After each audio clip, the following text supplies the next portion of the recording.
Бүтін Кыргызстан Мадумаров. Эмне маселе боюнча экен? Мында бир депутаттарга жарыялап койсо болобу, же жашыруун сыр экен? Эмне маселе боюнча экен? Кайсы маселенин негизинде экен? Мына мага дагы азыр чагылгандай болуп, жаңылык болуп атат. Мында бир айтып койсоңор, эмне маселе? Эмне?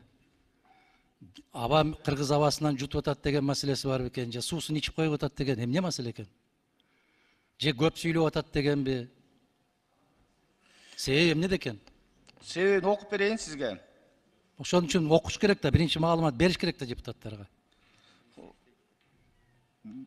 Адахан Пинсамович, бул маселени күн тартибине киргенден кийин, биз комиссия түзгөндөн кийин, комиссия иштегенден кийин бул маселени добушка чыгарганда сиз да сүйлөйсүз, башкы прокурор да сүйлөйт, бардыгы дайын.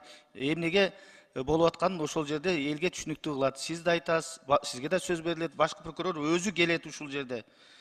Бирок мен эки маселе коюптур, эки статья боюнча.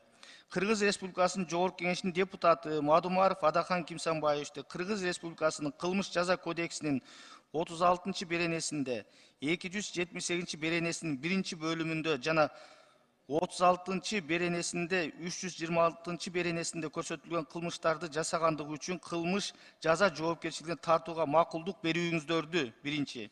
Экинчи, Кыргыз Республикасынын Жогорку Кеңешинин депутаты Мадумаров Адахан Кимсанбаевичти Кыргыз Республикасынын кылмыш жаза кодексинин 338 беренесинин 3 бөлүмүндө көрсөтүлгөн кылмышты жасагандыгы үчүн кылмыш жаза жоопкерчилигине тартууга макулдук берүүңүздөрдү өтүнөм. Башкы прокурор Курманкул Токторович Зулушев. Эми бул беренелерди мен атап окудум, карап, өзүңүздөр да окуңуздар. Комиссия иштейт, ошон үчүн комиссия түзүлөт. Ушул беренелер туура коюлду, туура эмес коюлду, атайын комиссиянын иши бул.